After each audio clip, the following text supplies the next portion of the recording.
Krishna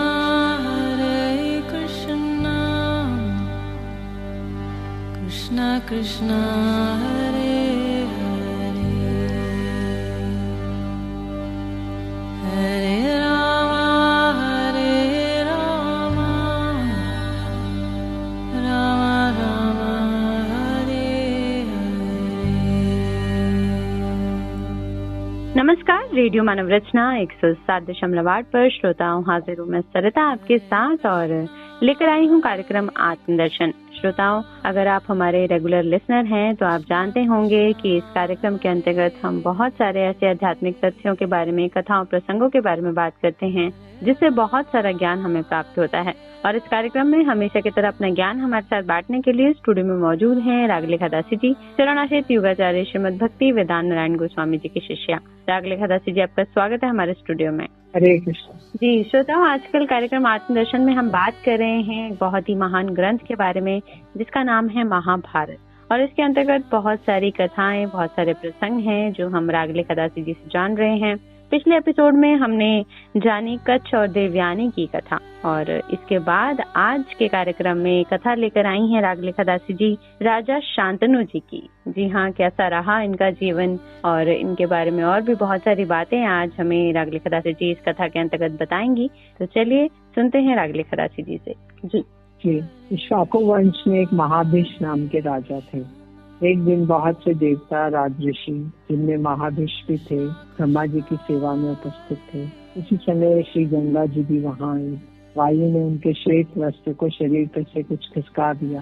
तब वहाँ उपस्थित सभी लोगों ने अपनी आंखें नीची कर ली, परंतु राजऋषि महाभिष उन्हें निशंक देखते रहे। तब ब्रह्मा जी ने कहा, महाभिष, तुम इस मृत्यु लोक में जाओ।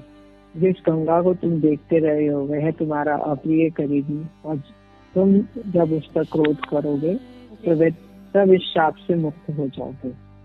महाभिष ने ब्रह्मा जी की आज्ञा शिरोधा रखी और ये निश्चय किया कि मैं पूर्ववंशी राजा प्रतीप का पुत्र बनूं। गंगा जब वहां से लौटी तब रास्ते में वसुओं से उनकी भेंट हुई। वे भी वशिष्ठ जी के शाप से शीलहीन हो रहे थे। उन्हें ये शाप हो चुका था कि तुम लोग मनुष्य योनि में जन्म लो। गंगा जी ने उनसे बातचीत करने के बाद ये स्वीकार कर लिया कि तुम लोगों को गर्भ में धारण करूंगी और तत्काल मनुष्य योनि से मुक्त कर दूंगी। उन 8 वसुओं ने भी अपने अपने अष्टाम अंश से एक पुत्र मृत्यु लोक में छोड़ देने की प्रतिज्ञा की और यह भी कह दिया कि वह अपुत्र रहेगा। एक बार राजऋषि शांतनु शिकार खेलते खेलते गंगा तट पर जा पहुंचे। उन्होंने वहाँ एक परम सुंदरी स्त्री देखी। वह दूसरी लक्ष्मी के समान जान पड़ती थी। उसकी रूप संपत्ति देखकर शांतनु विस्मित हो गए। उन्होंने उनसे याचना की कि तुम मुझे पति रूप में स्वीकार कर लो। तो उस देवी ने कहा कि शर्त ये है कि मैं अच्छा बुरा जो कुछ करूं आप मुझे रोकिएगा नहीं, कुछ कहिएगा भी मत। जब तक आप ये मेरी शर्त पूरी करेंगे तब तक मैं आपके पास रहूंगी। जिस दिन आप मुझे रोकेंगे या कड़ी बात कहेंगे उसी दिन मैं आपको छोड़कर चली जाऊंगी। अब तक गंगा जी के गर्भ से 7 पुत्र उत्पन्न हो चुके थे। राजऋषि शांतनु ने लेकर अपने राज्य में आ गए और उनसे विवाह किया और फिर गंगा जी के 7 पुत्र उत्पन्न हुए। परंतु जो ही पुत्र उत्पन्न होता त्यों ही गंगा जी, मैं तेरी प्रसन्नता का कार्य करती हूँ, ऐसा कहकर उसे गंगा जी धारा में डाल देती थी। क्योंकि उन्होंने वसुओं से प्रतिज्ञा की थी कि मैं तुम्हें मनुष्य योनि लेते ही तुम्हें मुक्त कर दूंगी। राजा शांतनु को ये सब बहुत अप्रिय मालूम होती, किंतु वह भय से कुछ नहीं बोलते थे कि कहीं ये मुझे छोड़कर ना चली जाए। 8वां पुत्र होने पर भी वे हंस रही थी। उन्होंने कहा, अरे तू कौन है, किसकी पुत्री है, इन बच्चों को क्यों मार डालती है? गंगा देवी ने कहा, ओ पुत्र के इच्छुक लो, मैं तुम्हारे इस लाडले को नहीं मारती। अब शर्त के अनुसार मेरा यहाँ रहना नहीं हो सकता। देखो, मैं जन्नू की कन्या गंगा हूँ। मेरे ये 8 पुत्र अष्टवसु हैं। वशिष्ठ जी के शाप से उन्हें मनुष्य योनि में जन्म लेना पड़ा था। इन्हें मनुष्य लोक में तुम्हारे जैसे पिता और मेरी जैसी माँ नहीं मिल सकती थी। मैंने तुरंत उन्हें मुक्त कर देने की प्रतिज्ञा कर दी थी, उसी से ऐसा किया। अब ये शाप से मुक्त हो गए, अब मैं जा रही हूँ। ये पुत्र वसुओं का अष्टाम अंश है, तुम इसकी रक्षा करो। एक दिन राजा शांतनु गंगा नदी पर तट पर विचर रहे थे। उन्होंने देखा गंगा जी में बहुत थोड़ा जल रह गया। वे बड़े विस्मित और चिंतित हुए कि आज देव नदी गंगा बह क्यों नहीं रही है। आगे बढ़कर उन्होंने खोज की, तब पता चला कि एक बड़ा मनस्वी सुंदर विशालकाय कुमार दिव्य अस्त्रों का अभ्यास कर रहा है। ये अलौकिक कर्म देखकर वे अत्यंत विस्मित हो गए।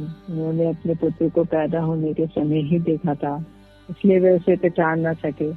उस कुमार ने राजर्षि शांतनु के माया से मोहित कर लिया, स्वयं अंतर ध्यान हो गया। अब राजर्षि शांतनु ने गंगा जी से कहा, उस कुमार को दिखाओ। गंगा जी सुंदर रूप धारण करके अपने पुत्र का दाहिना हाथ पकड़कर उनके सामने आई। गंगा जी ने कहा, महाराज, ये आपका 8वां पुत्र है जो मुझसे पैदा हुआ था। आप इसे स्वीकार कीजिए, अपनी राजधानी में ले जाइए। इसने वशिष्ठ ऋषि के संगोपांग वेदों का अध्ययन कर लिया है, अस्त्रों का अभ्यास पूरा हो चुका है। ये श्रेष्ठ धनुर्धर युद्ध में देवराज इंद्र के समान है। राजर्षि शांतनु अपने पुत्र को राजधानी में लाकर बहुत सुखी हुए। शीघ्र ही उसे युवराज पद पर अभिषेक कर दिया। गंगा नंदन देवव्रत ने अपने शील और सदाचार से सारे देश को प्रसन्न कर लिया।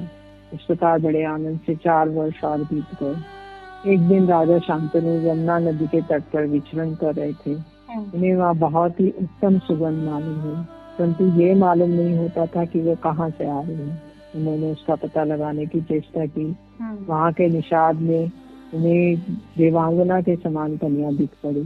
कन्या ने कहा, मैं निषाद कन्या हूँ, पिता की आज्ञा से धर्मार्थ नाव चलाती हूँ।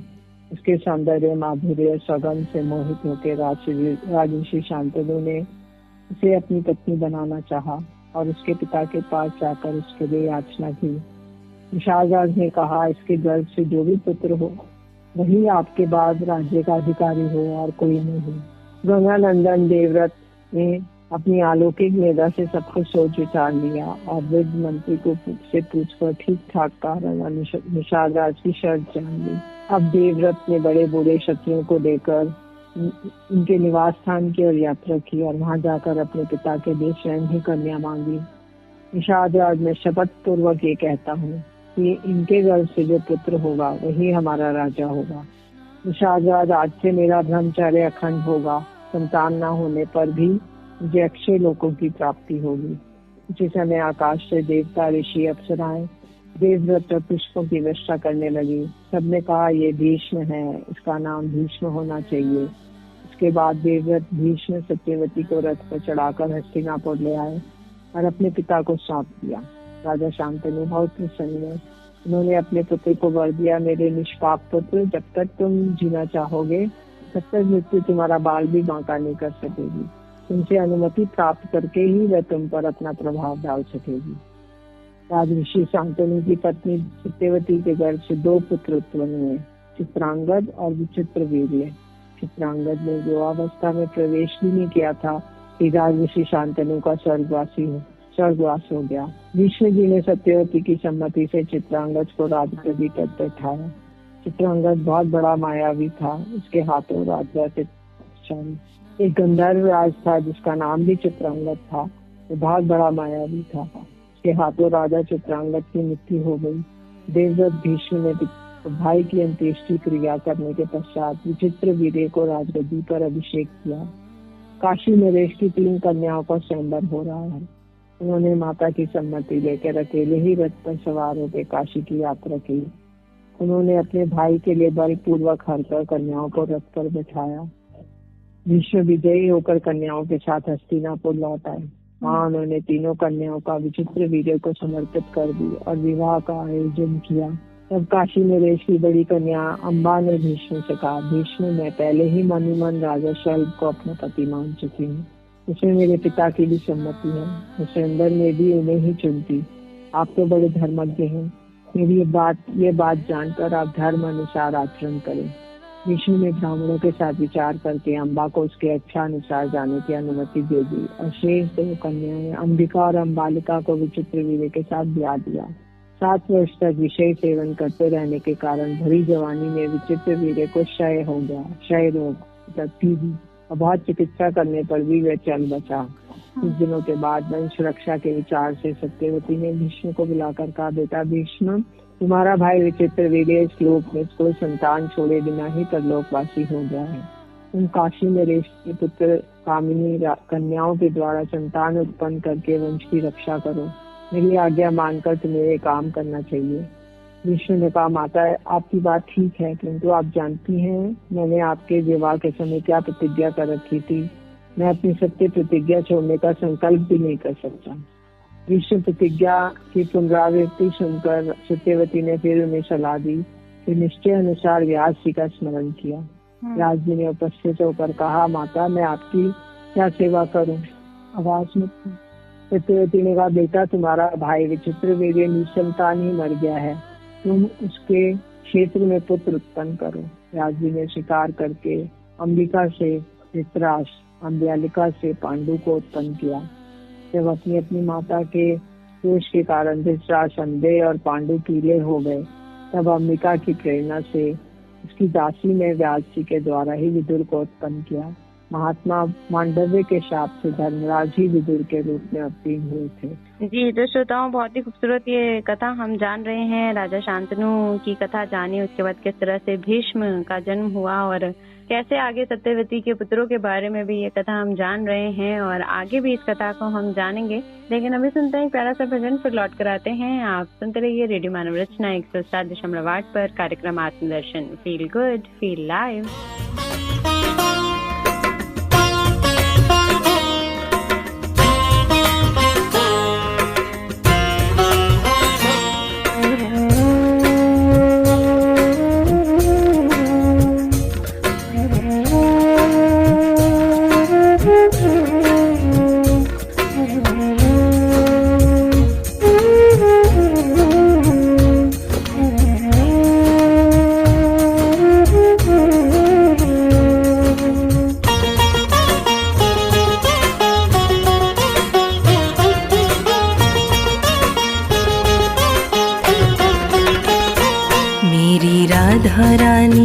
राधा रानी, मेरी राधा रानी, राधा रानी, मेरी राधा रानी, राधा रानी, मेरी राधा रानी, राधा रानी, मेरी राधा रानी, राधा रानी, मेरी राधा रानी, राधा रानी, मेरी राधा रानी, राधा रानी, मेरी राधा रानी, राधा रानी।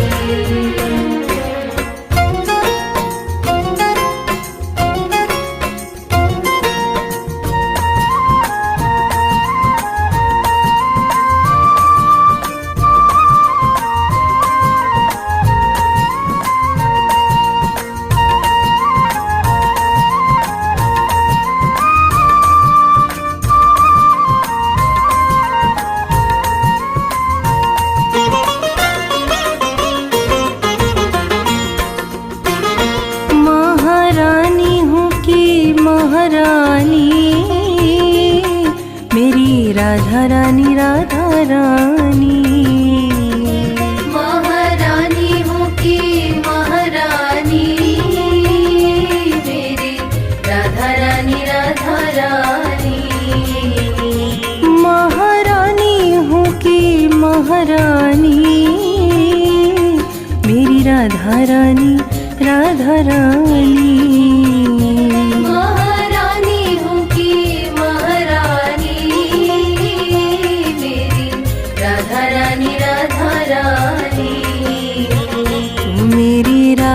रानी, मेरी राधा रानी, मेरी राधा रानी, मेरी राधा रानी, मेरी राधा रानी, राधा रानी, मेरी राधा रानी, राधा रानी, मेरी राधा रानी, राधा रानी, मेरी राधा रानी, राधा रानी।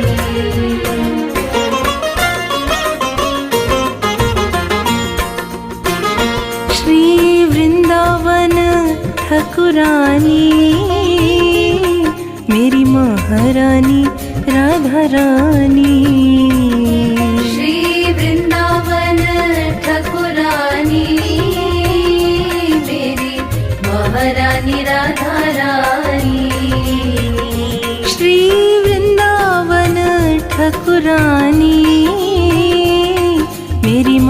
रानी राधा रानी। श्री वृंदावन ठकुरानी मेरी महारानी राधा रानी। ओ मेरी राधा रानी, मेरी राधा रानी, मेरी राधा रानी, मेरी राधा रानी, मेरी राधा रानी राधा रानी, मेरी राधा रानी राधा रानी, मेरी राधा रानी राधा रानी, मेरी राधा रानी राधा रानी।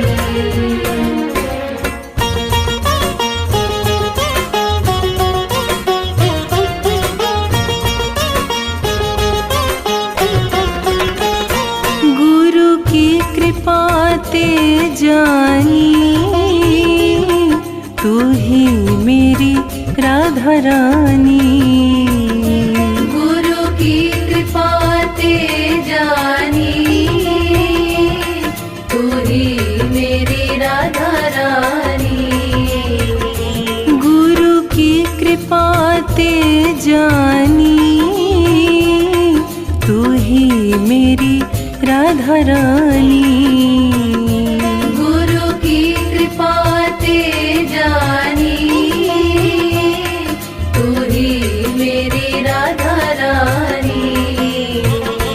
मेरी राधा रानी, मेरी राधा रानी, मेरी राधा रानी, मेरी राधा रानी, मेरी राधा रानी राधा रानी, मेरी राधा रानी राधा रानी, मेरी राधा रानी राधा रानी, मेरी राधा रानी राधा रानी।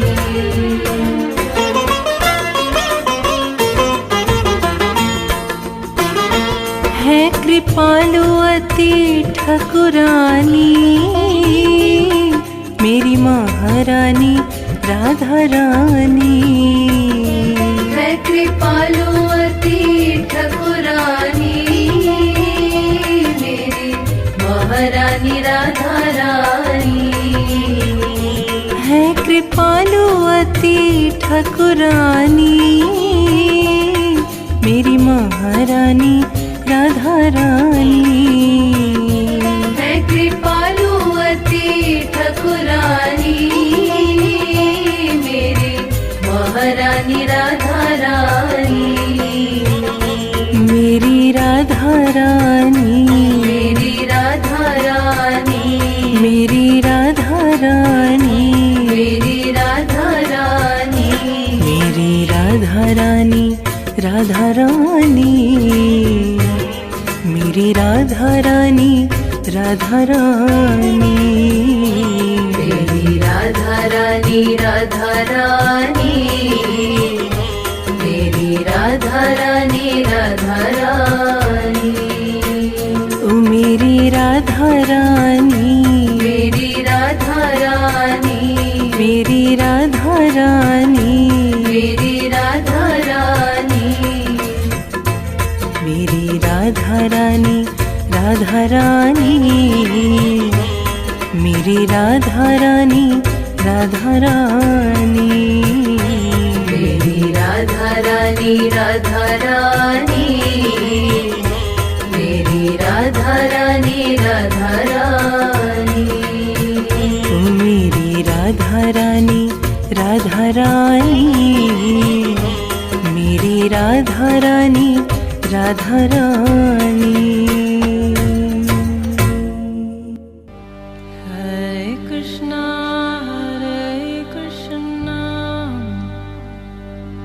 कृष्णा कृष्णा हरे हरे, हरे राम राम राम हरे हरे।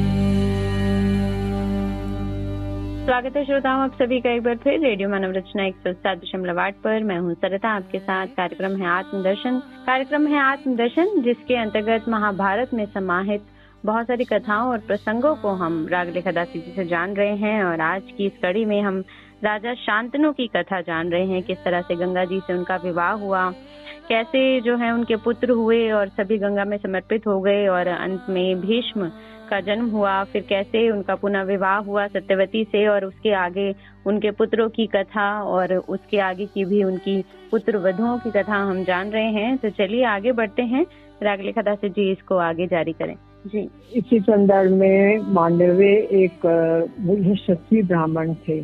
आश्रम के दरवाजे पर वृक्ष के नीचे हाथ ऊपर उठाकर तपस्या करते थे। उन्होंने मौन का नियम ले रखा था।